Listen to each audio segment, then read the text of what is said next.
ముచ్చట్లు నడుస్తున్నాయి. మస్తుగున్నాయి పిల్ల, మూడ కట్టుకుని వస్తానా ఆగాగు. ఈ పిల్ల ఎప్పుడు చూడు సేల్లోనే ఉంటది. ఓ కోడలు పిల్ల, ఏం చేస్తున్నావే? ఏందత్తా గిట్లా ఎండకొచ్చినావు? ఏం లేదే, ఇంగో గుంగూరు తెంపుకు పోదామని వచ్చిన, నువ్వు కానొచ్చి ఇటు వచ్చిన. ఆహా అట్నా, మరి సందల పడ్డప్పుడు రావాల్సింది, గింత ఎండలలో వచ్చినావు? ఏం లేదు, ఒక మాట యాదికొచ్చింది, నీకు ఆడకొచ్చి చెప్దామనేసి వచ్చిన. ఏందా మాట? ఏం లేదే, మీ మామ మొన్న పట్నం పోయినాడు, గడొక ఇల్లు చూసిండంట, తక్కువ రేటు గుతుందని తీసుకుందామంటాడు. నువ్వేమంటావా నీ కానుకొచ్చిన. గిన్నె లేంది గిప్పుడే ఇల్లు కొనాలని నువ్వెందుకు అనుకుంటున్నావు అత్త? ఏముంది, మా చిన్నాయన చదువుకుంటుండే కదా, ఆడ రెంట్లు కట్టలేక మస్తు అవుతుంది. అదేదో ఒక ఇల్లు పెడితే మంచి మేము పోయినప్పుడు కూడా ఉండొచ్చు కదా, దాని గురించి. దినా వార్తలు చూస్తలేవా అత్త? ఏం వార్తలే? పెద్ద పెద్ద బిల్డింగ్లన్నీ కూలగొడుతురు, గిప్పుడెందుకు కొనాలనుకుంటున్నావు ఇల్లు జాగా? అయ్యా, ఎందుకు ఇల్లు పడగొట్టుడైందే? సరే అంతా ఎండల వాడు వచ్చినావు, కూర్చొని ముచ్చట పెట్టుకుందా. అవు తిన్నావా పిల్ల? తిన్నా అత్త, నువ్వు తిన్నావా? తినేసి ఇంకో కుంటుకూర కోసుకోదామని వచ్చిన చేను కాడికి.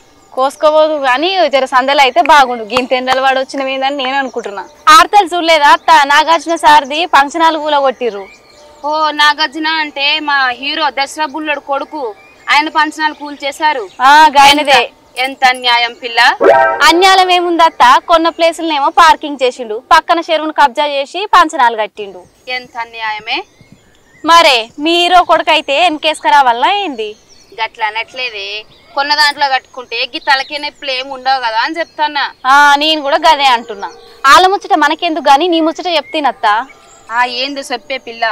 వెనకట ఓ సామెత లెక్క ఉందత్త, ఇసుటు రమ్మంటే ఇల్లంతా నాదే అంటారుగా, గట్లుంది ఈ చెరువుల కబ్జాల సంగతి. చెరువుల కబ్జాలేంది? ఇప్పుడు నాది కూల్చిరుగా, గట్లనే ఒకరికొకరు కాంగ్రెస్, బీజేపీ, బీఆర్ఎస్ గిట్లా భూ కబ్జాలు చేసిన లీడర్లు అందరివి వాళ్ళ పెద్ద పెద్ద భవనాలు కూలగొట్టాలి అని హైడ్రాకు ఫిర్యాదుల మీద ఫిర్యాదులు వస్తున్నాయంట అత్త. అట్నా? ఇప్పుడు దాకా ఎన్ని కూల్చిర్రే? ఓ 100కు పైగానే కూల్చిరంట, ఇంకా ముందల కూడా సానా కూలుస్తారంట. అరే పోయిన సర్కారు ఉన్నప్పుడు మా పెద్ద అత్తోళ్ళు కూడా ఇల్లు జాగోని ఇల్లు కట్టుకురత్త, ఇప్పుడు ఆ ఇల్లును కూడా కూలగొట్టిరు. అలా బాధ చెప్తే తీరదు, తిండి తింటలేరు, నిద్ర పోతలేరు, ఒకటే ఎడవ పట్టిరు. ఎంత పాపమే పిల్ల, దాచుకున్న సొమ్ము దొంగల పాలైనట్టు గీదేం చిత్రమే. మరే పక్క ఇల్లు ఆధారాలు ఉన్నోళ్ళకి కూడా కూలగొడుతురత్త, అలా బాధలు ఎవరు తీరవాలి, వాళ్ళు పరేషాన్ కాబట్టిరి. అయినా ఈ లెక్క పత్రాలు అన్ని కరెక్ట్ గా ఉంటే సర్కారు వాళ్ళే నష్టం కట్టియాలా? అవ్వత్త, కట్టియాల్సిందే. అయినా ఇలాంటివి ఏవో జరుగుతాయని ముందే వాళ్ళకి చెప్తే వాళ్ళు ఏ గుడోబడో చూసుకుంటారు, లేకపోతే వాళ్ళే కూల్చుకుంటారు కదే. అమ్మో, అంత బుద్ధిగల పని చేస్తారు. ఇవాళ నోటీసులు ఇస్తూనే ఉండ్రు, రేపొచ్చి కూలుస్తూనే ఉండ్రు. అయ్యో, అంత పని చేస్తుర్రా పిల్ల? గిట్లా ఇల్లు కూల్చిన వాళ్ళకి సర్కారు వాళ్ళు అంతో ఎంత సాయం చేస్తే మంచిగుంటది, లేదంటే ఏడన్నా జాగాలు ఇచ్చి ఇల్లు కట్టినా మంచిగుంటది. అవ్వత్త, హీరో నాగార్జున సార్ది కన్వెన్షన్ కూలినాక కూడా పెద్ద పెద్ద లీడర్లకు వణుకుడు పుడుతుందంట, మా భూములు ఏడ కబ్జాలు చేస్తారో, మా ఇల్లులు వచ్చి ఏడ కూలుస్తారో అని. మరి కాదా, కోట్ల ఆస్తాయే. గట్లనే సీఎం రేవంత్ సారు మొదట్లో మన భాగ్యనగరంలో ఉన్న చెరువుల కళ ఎట్లుందో ఇప్పుడు కూడా అసొంటి చెరువుల కళ తీసుకురానికి ఉపాయం చేస్తుండంట. సీఎం రేవంత్ సార్ తో పాటు రంగనాథ్ సార్ కూడా సెల్యూట్ కొట్టాలత్త. అవు పిల్ల, సరే గాని మనం ఊరోళ్ళంతా కలిసి సీఎం సార్ కి నోటీసులు రాద్దాం.